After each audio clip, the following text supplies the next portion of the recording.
ವೀಕ್ಷಕರೇ, ಸದ್ಯ ನಾವು ನಿಂತಿರೋದು ನಮ್ಮ ಕಲಬುರಗಿ ಮಹಾನಗರದ ಸ್ವಸ್ತಿಕ್ ನಗರ ಬಡಾವಣೆಯಲ್ಲಿರುವಂಥ ಶ್ರೀಯುತ ಲಕ್ಷ್ಮಣ್ ಮೇಘಾಜಿ ಅವರ ಮನೆಯಲ್ಲಿ.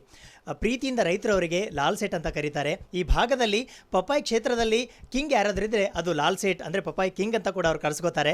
ಸೊ ಅವರು ವಿಶೇಷವಾಗಿ ದೇವರವರಿಗೆ ಸಾಕಷ್ಟು ಸಂಪತ್ತನ್ನು ಕೊಟ್ಟಿದ್ದಾನೆ. ಅದು ತನ್ನಷ್ಟಕ್ಕೆ ಮಾತ್ರ ಸೀಮಿತ ಇರಬಾರ್ದು, ತನ್ನ ಕೈ ಕೆಳಗಡೆ ಕೆಲಸ ಮಾಡುವಂಥ ಎಲ್ಲರಿಗೂ ಕೂಡ ಒಳ್ಳೆಯದು ಆಗಬೇಕು ಅನ್ನೋ ಉದ್ದೇಶದಿಂದ ಇವತ್ತು ವಿಶೇಷವಾಗಿ ಒಂದು ಚಂಡಿ ಮಹಾಯಜ್ಞವನ್ನು ಅವ್ರ ಮನೆಯಲ್ಲಿ ಆಯೋಜಿಸಿದರು. ಆ್ಯಂಡ್ ನಾನು ಕೇಳ್ಪಟ್ಟಿರೋ ಪ್ರಕಾರ ಸುಮಾರು 500ಕ್ಕೂ ಅಧಿಕ ಕುಟುಂಬಗಳು ಅವರೊಂದು ಕೈ ಕೆಳಗಡೆ ಕೆಲಸ ಮಾಡ್ತಾ ಇದ್ದಾವೆ. ಅವರೆಲ್ಲರಿಗೂ ಕೂಡ ಒಳ್ಳೆಯದಾಗಲಿ, ಆ ಒಂದು ಮಾತಾರಾಣಿಯ ಒಂದು ಆಶೀರ್ವಾದ ಅವ್ರ ಮೇಲೆ ಇರಲಿ ಅನ್ನೋ ಉದ್ದೇಶದಿಂದ ಇವತ್ತು ವಿಶೇಷವಾದಂಥ ಪೂಜೆನ ಹಮ್ಮಿಕೊಂಡಿದ್ದಾರೆ. ಇನ್ನೊಂದು ವಿಶೇಷ ಏನಂದರೆ, ಸಾಮಾನ್ಯವಾಗಿ ಎಲ್ಲರೂ ಪೂಜೆ ಮಾಡ್ತಾರೆ, ಪ್ರಸಾದವನ್ನು ಕೊಡ್ತಾರೆ. ಆದರೆ ಅವರ ಕೈ ಕೆಳಗಡೆ ಕೆಲಸ ಮಾಡುವಂಥ ಎಲ್ಲರೂ ಕೂಡ ಅವರಿಗೆ ಇಷ್ಟವಾಗಿರುವಂಥ ಬಟ್ಟೆಯನ್ನು ಅವರು ಚಾಯ್ಸ್ ಮಾಡೋ ಮೂಲಕ, ಅಂದರೆ ವಸ್ತ್ರದಾನವನ್ನು ಮಾಡೋ ಮೂಲಕ ಅವರಿಗೆ ಸಾಕಷ್ಟು ಖುಷಿಯನ್ನು ಕೊಟ್ಟಿದ್ದಾರೆ. ಆಮೇಲೆ ಮೃಷ್ಟಾನ್ನ ಭೋಜನವನ್ನು ನೀಡೋ ಮೂಲಕ ಅವರಿಗೆ ಸಂತೃಪ್ತಿಯನ್ನು ಕೊಟ್ಟಿದ್ದಾರೆ. ಹಾಗಾಗಿ ಇವತ್ತು ವಿಶೇಷವಾಗಿ ಏನು ಈ ಯಜ್ಞದ ಒಂದು ವಿಶೇಷತೆ ಇದೆ, ಯಾಕೆ ರಾಮನವಮಿಯ ದಿನದಂದೇ ಈ ಒಂದು ಯಜ್ಞವನ್ನು ಅವರು ಹಮ್ಮಿಕೊಂಡ್ರು, ಇದೆಲ್ಲದರ ಬಗ್ಗೆ ಕೂಡ ವಿವರವಾದಂಥ ಮಾಹಿತಿಯನ್ನು ನಾವು ಪಡ್ಕೊಳ್ಳೋಣ. ಜೊತೆಗೆ ವಿಶೇಷವಾದಂಥ ಪುರೋಹಿತರಿಗೆ ಕರೆಸಿ ಪೂಜೆ ಮಾಡಿಸಿದ್ದಾರೆ. ಪುರೋಹಿತರು ಕೂಡ ನಮ್ಮ ಜೊತೆಗಿದ್ದಾರೆ. ಅವರಿಂದ ಕೂಡ ಈ ಒಂದು ಪೂಜೆ ಮಹತ್ವದ ಬಗ್ಗೆ ಮಾಹಿತಿಯನ್ನು ಪಡ್ಕೊಳ್ಳೋಣ ಬನ್ನಿ. ರೈತ ದೇಶದ ಬೆನ್ನೆಲುಬು, ರೈತನ ಬೆನ್ನೆಲುಬು ಲಾಲ್ ಸೇಟ್. ಅವರೇ ಪಪ್ಪಾಯಿ ಕಿಂಗ್ ಲಾಲ್ ಸೇಟ್. ಉಳ್ಳವರು ಶಿವಾಲಯ ಮಾಡುವರು, ಒಳ್ಳೆಯ ಮನಸ್ಸಿರುವವರು ದಾನ ಧರ್ಮ ಮಾಡುವರು. ಕಲಬುರಗಿಯಲ್ಲಿ ಒಬ್ಬ ಕಲಿಯುಗದ ದಾನಶೂರ ಕರ್ಣ. ಒಂದು ಕಡೆ ಪುರೋಹಿತರು ಚಂಡಿ ಹವನ ಮಾಡುತ್ತಿರುವ ದೃಶ್ಯ, ಮತ್ತೊಂದೆಡೆ ದಂಪತಿಗಳು ಭಕ್ತಿಯ ಭಾವದಲ್ಲಿ ಮುಳುಗಿರುವ ದೃಶ್ಯ, ಇನ್ನೊಂದೆಡೆ ತನ್ನ ಮಾಲೀಕನ ಕರುಣೆಯ ಕಂಡು ಪುಳಕಿತರಾಗುತ್ತಿರುವ ಸಿಬ್ಬಂದಿಗಳ ದೃಶ್ಯ. ಹೌದು, ಇಂಥದ್ದೊಂದು ಭಕ್ತಿಮಯ ವಾತಾವರಣದ ದೃಶ್ಯಗಳು ಕಂಡು ಬಂದಿದ್ದು ಕಲಬುರಗಿ ಮಹಾನಗರದ ಸ್ವಸ್ತಿಕ್ ನಗರ ಬಡಾವಣೆಯಲ್ಲಿ. ಇಲ್ಲಿ ಎಲ್ಲರೊಂದಿಗೆ ನಗುನಗುತ್ತಾ ಆತ್ಮೀಯತೆಯಿಂದ ಮಾತನಾಡುತ್ತಿರುವ ವ್ಯಕ್ತಿಯ ಹೆಸರು ಲಕ್ಷ್ಮಣ್ ಮೇಘಾಣಿ. ಇವರು ಮೂಲತಃ ಗುಜರಾತ್ ರಾಜ್ಯದ ಕಚ್ ಗಾಂಧಿಧಾಮನವರು. ಇವರು ಕಳೆದ 27 ವರ್ಷಗಳಿಂದ ದಕ್ಷಿಣ ಭಾರತದಿಂದ ಪಪ್ಪಾಯಿ ಹಣ್ಣುಗಳನ್ನು ಖರೀದಿಸಿ ಉತ್ತರ ಭಾರತಕ್ಕೆ ರಫ್ತು ಮಾಡುವ ವ್ಯಾಪಾರ ಮಾಡುತ್ತಿದ್ದಾರೆ. 20 ವರ್ಷಗಳ ಕಾಲ ಆಂಧ್ರ ಪ್ರದೇಶದಲ್ಲಿ ವ್ಯಾಪಾರ ಮಾಡಿದ ನಂತರ ಅವರಿಗೆ ಹಿಡಿಸಿದ್ದು ನಮ್ಮ ಕಲಬುರಗಿ ಜಿಲ್ಲೆಯ ನೆಲ, ಜನ ಮತ್ತು ಹಣ್ಣು. ಹೀಗಾಗಿ ಕಲಬುರಗಿಯಲ್ಲಿ ತಮ್ಮ ಒಂದು ಸ್ವಂತ ಮನೆಯನ್ನು ಕಟ್ಟಿಕೊಂಡು ಆನಂದದಿಂದ ಜೀವನ ಸಾಗಿಸುತ್ತಿದ್ದಾರೆ. ರೈತ ದೇಶದ ಬೆನ್ನೆಲುಬು ಅಂತೀವಿ, ಅದೇ ರೈತರ ಬೆನ್ನೆಲುಬಾಗಿ ನಿಂತಿದ್ದಾರೆ ಪಪ್ಪಾಯಿ ಹಣ್ಣಿನ ವ್ಯಾಪಾರಿ ಲಕ್ಷ್ಮಣ್ ಅವರು. ರೈತರ ಹೊಲಗಳಿಂದ ಪಪ್ಪಾಯಿ ಹಣ್ಣುಗಳನ್ನು ಕಟಾವು ಮಾಡಿ ತಂದ ಮಾರನೆಯ ದಿನ ಬೆಳಿಗ್ಗೆ 6 ಗಂಟೆಯ ಒಳಗಾಗಿ ರೈತರ ಖಾತೆಗಳಿಗೆ ಇವರು ಹಣ ಜಮಾವಣೆ ಮಾಡಿಸುತ್ತಾರೆ. ಬೇರೆ ವ್ಯಾಪಾರಿಗಳು ವರ್ಷದಲ್ಲಿ ಕೆಲವು ತಿಂಗಳು ಮಾತ್ರ ವಹಿವಾಟು ಮಾಡಿದರೆ, ಇವರು ಮಾತ್ರ ವರ್ಷವಿಡೀ ರೈತರ ಹಣ್ಣುಗಳನ್ನು ಖರೀದಿಸುವ ಮೂಲಕ ರೈತರ ಬಾಳಲ್ಲಿ ಭರವಸೆಯ ಬೆಳಕಾಗಿದ್ದಾರೆ. ಯಾರು ಇಲ್ಲ ಅಂದರೂ ತಮ್ಮ ಕೈ ಹಿಡಿಯುವುದಕ್ಕೆ ಲಾಲ್ ಸೇಟ್ ಇದ್ದಾರೆ ಅನ್ನುವ ನಂಬಿಕೆ ರೈತರದ್ದಾಗಿದೆ. ಹೀಗಾಗಿ ರೈತರು ಇವರನ್ನು ಪ್ರೀತಿಯಿಂದ ಪಪ್ಪಾಯಿ ಕಿಂಗ್ ಲಾಲ್ ಸೇಟ್ ಅಂತಾನೆ ಕರೀತಾರೆ. ಉಳ್ಳವರು ಶಿವಾಲಯ ಮಾಡುವರು, ನಾನೇನು ಮಾಡಲಿ ಬಡವನಯ್ಯ ಎಂಬ ಬಸವಣ್ಣನವರ ವಚನದಂತೆ ಇವರ ಕೈ ಕೆಳಗೆ ಸುಮಾರು 300ಕ್ಕೂ ಅಧಿಕ ಜನರು ಕೆಲಸ ಮಾಡುತ್ತಿದ್ದಾರೆ. ಆ ಮೂಲಕ ಇವರು ಕೆಲಸಗಾರರ ಕುಟುಂಬಗಳಿಗೆ ಆಧಾರ ಸ್ತಂಭವಾಗಿದ್ದಾರೆ. ಅವರ ಪೈಕಿ ಎಷ್ಟೋ ಜನ ಬಡತನದ ಪರಿಸ್ಥಿತಿಯಲ್ಲಿ ಇರುವವರು ಕೂಡ ಇದ್ದಾರೆ. ಹೀಗಾಗಿ ದೇವರು ತಮಗೆ ನೀಡಿರುವ ಸಂಪತ್ತಿನಲ್ಲಿ ಒಂದಿಷ್ಟು ಭಾಗವನ್ನು ಬಡವರು ಮತ್ತು ನಿರ್ಗತಿಕರಿಗೆ ಖರ್ಚು ಮಾಡಬೇಕು ಎನ್ನುವ ಮಹದಾಸೆಯಿಂದ ಒಂದು ಯೋಜನೆಯನ್ನು ಹಾಕಿಕೊಂಡಿದ್ದರು. ಅದೇನೆಂದರೆ, ತಮಗೆ ಅರಿವಿರುವ ವಾಸ್ತು ಜ್ಞಾನದ ಪ್ರಕಾರ ಮನೆಯಲ್ಲಿ ಚಂಡಿ ಹವನ ಮಾಡಿಸಿದರೆ ಒಳ್ಳೆಯದು ಎನ್ನುವ ಮಾಹಿತಿಯ ಮೇರೆಗೆ ಈ ವಿಶೇಷ ಪೂಜೆಯನ್ನ ಮಾಡಿಸಿದ್ದಾರೆ. ಹೌದು, ತಮ್ಮ ಮನೆಯಲ್ಲಿ ಈ ಚಂಡಿ ಹವನ ಮಾಡುವ ಮೂಲಕ ತಮ್ಮ ಎಲ್ಲ ಕೆಲಸಗಾರರಿಗೆ ಹಾಗೂ ರೈತರಿಗೆ ದೇವರು ಒಳ್ಳೆಯದನ್ನು ಮಾಡಲಿ ಅನ್ನುವ ವಿಶಾಲ ಹೃದಯ ಇವರದ್ದು. ಮೊದಲೇ ಇವರು ದುರ್ಗಾ ಮಾತೆಯ ಪರಮ ಭಕ್ತರು. ಹೀಗಾಗಿ ಉತ್ತರ ಭಾರತದ ಕಡೆ ಗುಪ್ತ ನವರಾತ್ರಿ ಅಂದರೆ ಚಿಕ್ಕ ನವರಾತ್ರಿಯನ್ನ ಆಚರಿಸುತ್ತಾರೆ. ಈ ಹಿನ್ನೆಲೆಯಲ್ಲಿ ಲಕ್ಷ್ಮಣ ದಂಪತಿಗಳು 9 ದಿನ ಉಪವಾಸ ಮಾಡಿ ರಾಮನವಮಿಯ ಶುಭ ಮುಹೂರ್ತದಲ್ಲಿ ಕನ್ಯೆ ಮುತ್ತೈದೆಯರಿಗೆ ಉಡಿ ತುಂಬಿ ತಮ್ಮಲ್ಲಿರುವ ಸಂಪತ್ತಿನಲ್ಲಿ ಒಂದಿಷ್ಟು ಬಡವರಿಗಾಗಿ ಕೊಟ್ಟರೆ ತಮ್ಮಲ್ಲಿನ ಲಕ್ಷ್ಮಿ ಪ್ರಸನ್ನಳಾಗಿ ಅವರ ಸಂಪತ್ತು ಮತ್ತಷ್ಟು ವೃದ್ಧಿಸುತ್ತದೆ ಎನ್ನುವುದು ಅವರ ಬಲವಾದ ನಂಬಿಕೆ. ದುರ್ಗಾ, ಪಾರ್ವತಿ, ಲಕ್ಷ್ಮಿ ಎಲ್ಲ ಒಂದೇ ರೂಪ ಎನ್ನುವುದು ಅವರ ಅನಿಸಿಕೆ. ಇವರು ಯಾವತ್ತೂ ಜಾತಿ, ಮತ, ಧರ್ಮ ಅಂತ ಭೇದ ಭಾವ ಮಾಡುವುದಿಲ್ಲ. ಹೀಗಾಗಿಯೇ ಇವರ ಹತ್ತಿರ ಎಲ್ಲಾ ಜಾತಿ ಜನಾಂಗದ ಜನರು ಕೆಲಸ ಮಾಡುತ್ತಿದ್ದಾರೆ. ಅದಕ್ಕೆ ಅಂತ ತಮ್ಮ ಎಲ್ಲಾ ಕೆಲಸಗಾರರಿಗೆ ಉತ್ತಮ ಗುಣಮಟ್ಟದ ಬ್ರಾಂಡೆಡ್ ಕಂಪನಿಗಳ ಬಟ್ಟೆಗಳನ್ನು ಮತ್ತು ಮಹಿಳಾ ಸಿಬ್ಬಂದಿಗಳಿಗೆ ಬೆಲೆ ಬಾಳುವ ಅವರಿಷ್ಟದ ಸೀರೆಗಳನ್ನು ಉಡುಗೊರೆಯಾಗಿ ನೀಡಿದ್ದಾರೆ. ಅಷ್ಟೇ ಅಲ್ಲ, ತಮ್ಮ ಆಪ್ತೇಷ್ಟ ಬಂಧು ಮಿತ್ರರಿಗೆ ಆಹ್ವಾನಿಸಿ ಶಾಲು ಹೊದಿಸಿ ಸಿಹಿ ಪ್ರಸಾದವನ್ನು ನೀಡಿ ಗೌರವಿಸಿ ಸಂತೋಷ ಹಂಚಿಕೊಂಡಿದ್ದಾರೆ. ರೈತರೊಂದಿಗೆ ಎಲ್ಲರಿಗೂ ಕೂಡ ಪ್ರೀತಿಯ ಮೃಷ್ಟಾನ್ನ ಭೋಜನ ಮಾಡಿಸುವ ಮೂಲಕ ಹೃದಯ ವೈಶಾಲ್ಯತೆಯನ್ನ ಮೆರೆದಿದ್ದಾರೆ.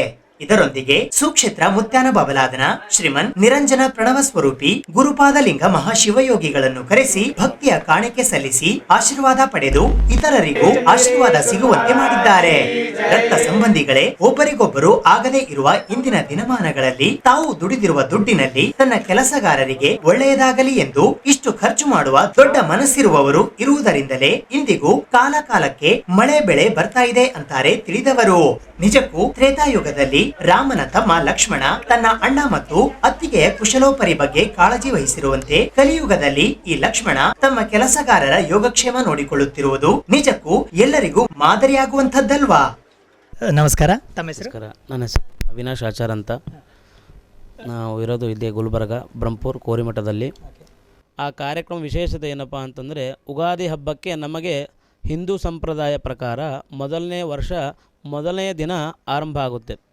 ಅಂದರೆ ಹೊಸ ವರ್ಷ ದಿವಸ ಅವತ್ತಿನ ದಿವಸ ಪ್ರಾರಂಭವಾಗುತ್ತೆ. ಪ್ರತಿಪದದಿಂದ ಹಿಡ್ಕೊಂಡು ರಾಮನವಮಿಯ ಪ್ರಯುಕ್ತ ರಾಮನವಮಿಯ ಪರ್ಯಂತವಾಗಿ ಈ ಕಾರ್ಯಕ್ರಮವನ್ನು ಹಮ್ಮಿಕೊಳ್ಳಲಾಗಿದೆ. ಏನು ಕಾರ್ಯಕ್ರಮ ಅಂತಂದರೆ, ಶ್ರೀ ಮಹಾಕಾಳಿ, ಮಹಾಲಕ್ಷ್ಮಿ, ಮಹಾಸರಸ್ವತಿ ಆದಂತಹ ತ್ರಿಗುಣಾತ್ಮಿಕೆಯ ಸ್ವರೂಪಿಣಿಯಾದಂತಹ ಜಗದಂಬೆಯ ಮತ್ತು ವಿಶೇಷವಾಗಿ ಇವತ್ತು ರಾಮನವಮಿ.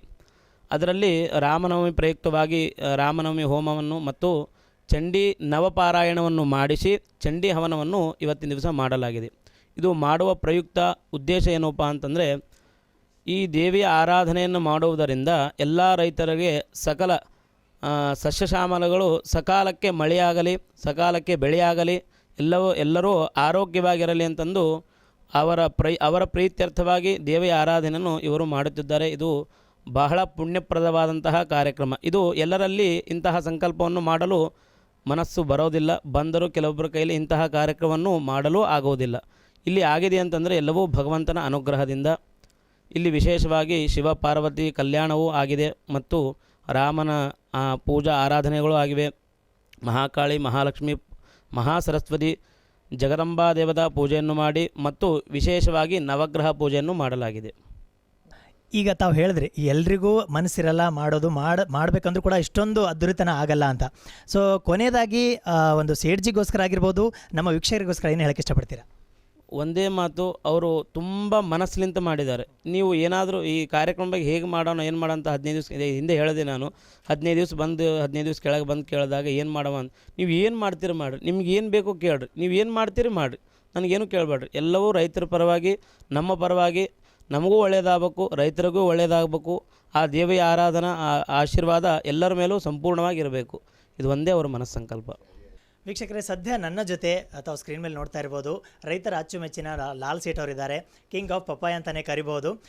ವಿಶೇಷವಾಗಿ ತ್ರೇತಾಯುಗದಲ್ಲಿ ಪ್ರಭು ಶ್ರೀ ರಾಮಚಂದ್ರನ ಸಹೋದರ ಲಕ್ಷ್ಮಣ ಸೀತಾಮಾತೆ ಮತ್ತು ರಾಮಚಂದ್ರನ ಒಂದು ಯೋಗಕ್ಷೇಮ ನೋಡ್ಕೊಂಡಿದ್ರು. ಕಲಿಯುಗದಲ್ಲಿ ಲಕ್ಷ್ಮಣನ ಹೆಸರನ್ನು ಪಡ್ಕೊಂಡಂತಹ ಲಾಲ್ ಸೇಠ್ ಅವರು ತಮ್ಮ ಒಂದು ಹತ್ರ ಕೆಲಸ ಮಾಡುವಂಥ ಎಲ್ಲರ ಕುಟುಂಬಗಳ ಒಂದು ಯೋಗಕ್ಷೇಮ ನೋಡ್ಕೋತಾ ಇದ್ದಾರೆ. ವಿಶೇಷವಾಗಿ ರಾಮನವಮಿಯ ದಿವಸ ಇಂಥ ಒಂದು ವಿಶೇಷವಾದ ಪೂಜೆನ ಹಮ್ಮಿಕೊಂಡಿದ್ದಾರೆ. ಸೊ ಇದ್ರ ಹಿಂದಿನ ಉದ್ದೇಶ ಏನು ಅನ್ನೋದನ್ನು ಅವರಿಂದ ತಿಳ್ಕೊಳ್ಳೋಣ. ಸರ್ಜಿ ನಮಸ್ತೆ. नमस्ते, जय श्री राम। मेरा उद्देश्य यूँ है कि कहने का मतलब, अभी चैत्र के नवरात्र आए थे तो हम परिवार वाले, मेंगाणी परिवार वाले, हमारी सरने मेंगाणी है, हमने उपवास रखा था। मैंने तो उपवास फलों पे रखा था। भाई उसकी समाप्ति अच्छी तरह होनी चाहिए। उसकी समाप्ति पे मालिक सबका अच्छा करे। तो मैंने ऐसा उद्देश्य रखा था हमारे स्वामी जी से मिलके कि कोई अच्छा एक हवन रखेंगे, यज्ञ रखेंगे, और जितने भी हमारे पास काम करने वाले हैं, जो हमारे सेवादारी हैं, जो हमारी कंपनी में हैं, उनको वस्त्र दान करेंगे। उसकी इच्छा अनुसार उनका वस्त्र देंगे। जो और हमारे माता रानी के दर्शन करने आते हैं तो उनको भी हमारी तरफ से एक सुप्रीम बेट में एक अच्छी सी प्रसादी, ड्राई फ्रूट की एक शॉल हो, काश्मीरी शॉल हो, जो पहने, और जो माता के नाम की मेरे नहीं है, मेरा कुछ भी नहीं है, और मैंने सबको मना कर दिया, मुझे गिफ्ट नहीं चाहिए। और मैंने लगभग लोगों से गिफ्ट नहीं ली। मुझे गिफ्ट की ज़रूरत है क्या? जो भी घर में मेरा माहौल है, फंक्शन है, सब माता रानी भगवान की रामनवमी के ऊपर हो रहा है। इसके लिए मैंने सोचा भी सबका भला हो और जिसने भी दर्शन किया सबका अच्छा ही होगा, क्योंकि सबका मिलके सहयोग से काम हो रहा है। मतलब मैंने अकेले ने कुछ किया है, जो भी है सब लोग अपना अपना उसने सबने योगदान दिया है। कई मित्रों ने अपना योगदान दिया, कई पड़ोसी ने योगदान दिया। सबका मैं लाख लाख शुक्र मानता हूँ जिसने मुझे इतना अच्छा हेल्प किया, सहयोग किया। स्वामी महाराज ने मुझे हेल्प किया, सबने हेल्प किया और उनके शुक्र को गुजार से मेरा सब काम अच्छा हुआ और माता रानी सबको अच्छा रखे, सबको खुश रखे। जय माता जी। देखिए, एक्चुअली मैंने लाल सेठ को पिछले हमने एन बैंक्वेट में इफ्तार पार्टी रखा था। साहब से वहाँ पर मेरी मुलाकात हो गई, साहब से बहुत सारी बातें हुई, लेकिन साहब के बारे में मैंने जितना सुना था मुझे लगा नहीं कि वो शायद कहीं ना कहीं सच्चाई हो सकती है। आज साहब ने मुझे इनवाइट किया था बॉम्बे से, आज मैं स्पेशली उसके लिए आया हूँ।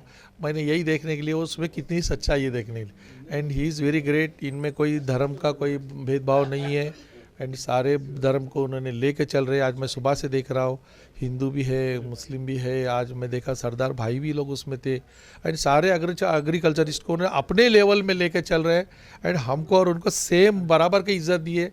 And very great and very great personality. तो आप भी बिजनेस फील्ड में हैं, लाल सेठ भी बिजनेस फील्ड में है, तो आजकल का बिजनेस जो फील्ड है उसमें किस बात का होना बहुत ज़रूरी है आपके हिसाब से? देखिए, मेरे हिसाब से मैं भी बहुत स्ट्रगल किया और जितना मैं लाल सेठ किया और हमारी दोनों की ज़रा कॉपी है। बिजनेस में सक्सेस का एक ही फॉर्मूला है, सच्चा होना, खरा होना। जहाँ पर जो प्रॉमिस किया वो देना, उसका पसीना सूखने से पहले उसकी मेहनत का पैसा देना।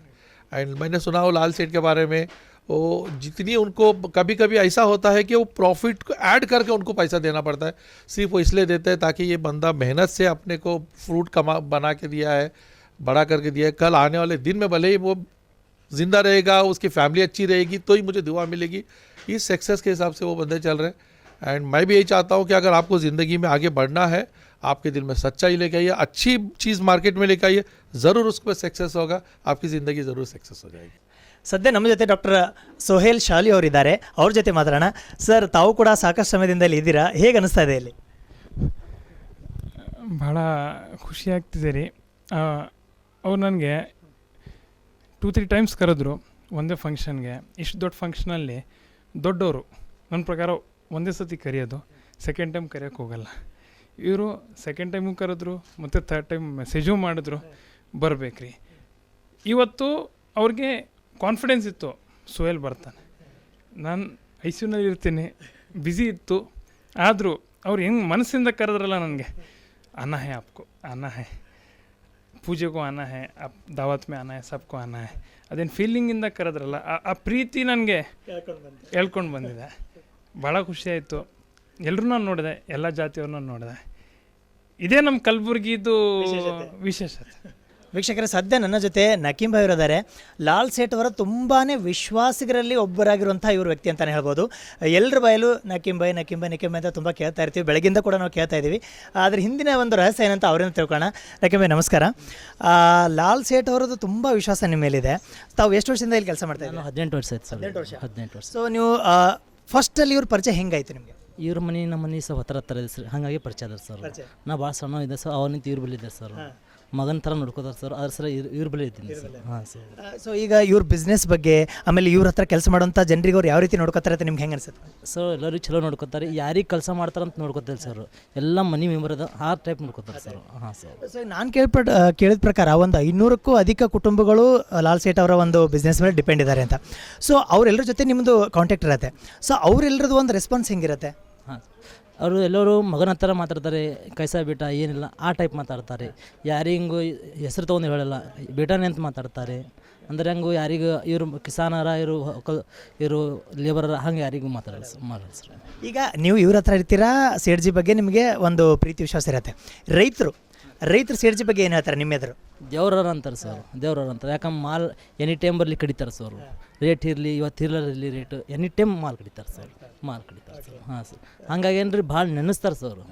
ಈ ಮಂದಿ ಬಂದಾರ ಅಂದರೆ ಭಾಳ ಯಗ್ ಮಾಡಿದ್ದಾರೆ, ಅಂದರೆ ಎಲ್ಲರೂ ಸರಿಯಾಗಿ ಮಾಡಿದ್ದಾರೆ ಸರ್. ಹಾಂ ರೀ.